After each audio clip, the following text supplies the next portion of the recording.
Once again, this is Jose Trujillo. I'm a fine art artist. I'm coming to you from a corner of my art studio here. Just a second. There we go. So today I wanted to talk to artists, and this video is about selling on only. See, this is this is the thing. I believe that many artists have this thing kind of distorted, and the distortion comes. Let me tell you first what this thing is about. This thing is about selling only in a gallery setting, or only selling your artwork or offering your artwork on like a high-end platform or on a singular, avenue. This has been given a lot by old ways of thinking, especially because galleries back in the day, there was no online, so they were very protective of where you were selling as an artist, right? Are you with us, or are you selling over here, or are you selling on your own, right?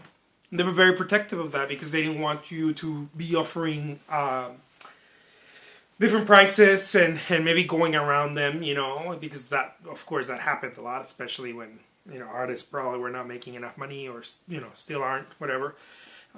Some ethical some business ethics got bent or broken in that type of setting. But the idea is that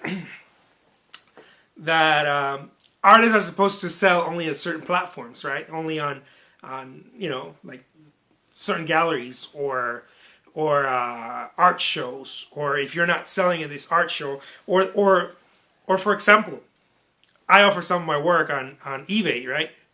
And many people think that's crass. It's like, oh no, you can't do it. I'm here to tell you something. For artists, collectors, interior designers, a lot of people buy from me. I have a different a range of collectors, is what I'm trying to say.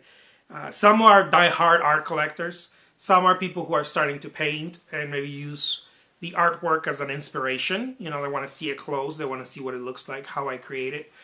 And other people are interior designers, and I work with some big firms that create, complete projects, right? Let's say they pick a building, and I have to create the artwork for that building or whatever. So it's a different, The thing is that I used to believe you only sell your work on a gallery. You only sell your work here because this is the way that we were taught as artists. Maybe it wasn't written in stone, but it was certainly passed down from from artist to artist, or it was part of the artist mumbo jumbo, the jargon.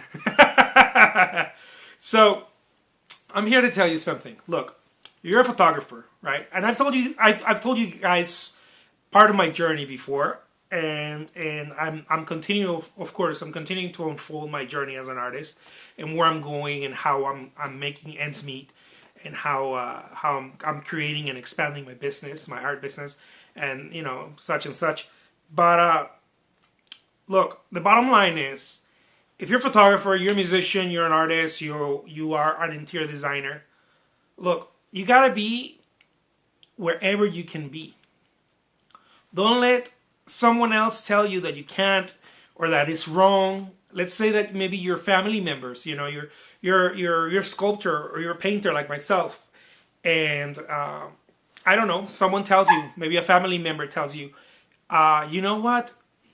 You should really try to hit for this gallery. Of course you want to do that, right? Of course you want to be like, yeah, right? If that's what you want, right? If that's not what you want, whatever. But let's say a family member tells you you should go to the, I don't know, you should hit to try to land a Soho, a show in Soho somewhere, in New York or whatever. You shouldn't discard that, right? You should I even suggest to you, you your obsession to do that.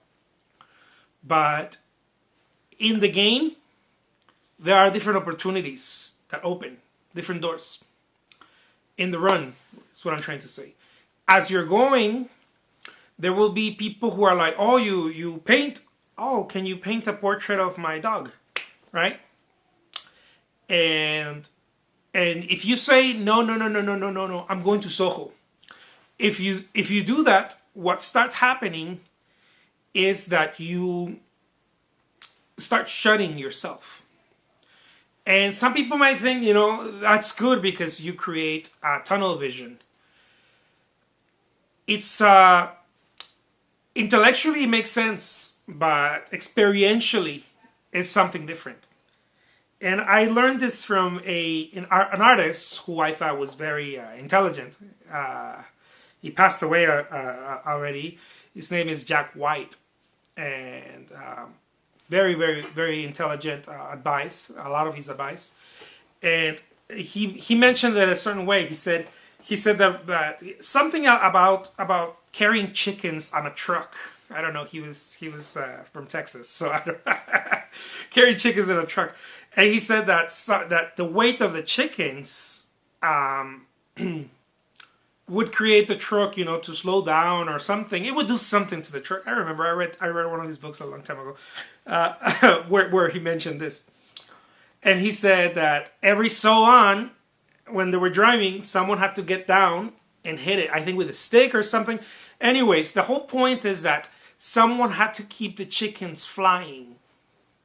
Someone had to keep the chickens flying, and that really hit home with me, because what he was trying to say was that in your journey, you have to buy art supplies. You have to get awareness of your name.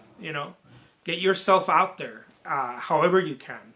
Whether you're doing Twitter, whether you're doing Etsy, a blog, YouTube, LinkedIn, whatever you're doing, you gotta get your name out. And I know that a lot of people, and I'm gonna make a video about that because it's a great topic too, and I can unfold a little bit more on that. A lot of people dread the whole getting your name out. A lot of people think that it's wrong, and it also comes from that old school idea mentality that has kept artists. It grabs them by the and won't let them move because these are old ideas. These are sacred cows, In the business industry, that's what they're called, sacred cows. Things that you can't, no, you can't touch that, you can't do. But wait a minute, the world is changing. We have so many possibilities, You don't have to be Van Gogh anymore. You don't have to die and people not know your greatness. It's really what I'm trying to say. And many times what happens nowadays is that you could be a good artist. You could be a very, whatever the hell that means, but you know what it means. You could have something very, very unique or whatever, or that's something you worked on, right? Enough in order to mold and to shape, right? And you could sit there and still be the 21st century and rather suffer. And I mean psychologically, right? Of course. Rather suffer than being, I'm going to show my face. I'm going to go and I'm going to... It's not perfect. It's not going to be perfect. But I'm going to create a blog, Maybe you don't want to do this. Maybe you don't want to do these videos. You don't want to expose yourself like that. Maybe it's not your thing. Maybe the camera is not your thing. I don't think it's mine, but I don't whatever. But maybe your thing is podcasts. Maybe you record yourself. I don't know, which is your voice, right? Maybe your thing is just blogs. Maybe you're a good writer, and this sort of thing doesn't work for you. I'm a terrible writer. I'm a terrible writer. So this is like the perfect thing for me. And maybe your thing is Etsy. Maybe your thing is eBay. Maybe your thing is Fine Art America. I don't know. I hear some people crushing it there. It doesn't matter. Maybe your thing's Craigslist. You know how much money I made on Craigslist starting out? Or maybe your thing is Craigslist. I don't know. It doesn't matter what your thing is. You do not have to wait till it's perfect. to show yourself, because the perfect artwork and the perfect time might slip off right from your fingers, right from your hands. It might just slip, and that time and whatever you're projecting and trying to create to get to perfect might just never show up. And that's what happens to a lot of great artists. They wait for that moment, and the ones we think of are the ones that someone else rescued them. Someone else did. Van Gogh didn't sell anything when he was alive. I think one painting or something. His brother was an art dealer, for God's sake. His brother was an art dealer. What the hell's wrong with him, right? His brother had him meet the Impressionists, the circle to come on, participate, and or something like that. I don't know. I think they say that he kept to himself or whatever. You don't have to do that. It is the 21st century, and there's so many avenues, so many possibilities. You can go to art fairs. You can do so many things. It's just a matter of start doing. And if you are working with 90% up here and 10%, action, whether it's your voice, your hands, you're moving, you're talking to people, if that only amounts to 10% or less, nothing's going to happen for you. You're only going to keep continuing to have this idea of greatness in your mind, but no one else, gets to enjoy, or maybe it's not that great. Maybe you think it's great because you have this, I certainly went through that, this overinflated idea of myself.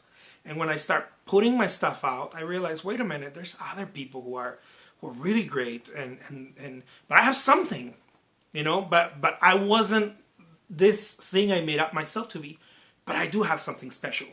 And I know that you have something special too. We all do. We all do. Especially if you're creating artwork. We all do. I'll leave you with that. My name is Jose Trujillo. I'm a fine art artist. Thank you so much for watching. Take care. Bye-bye.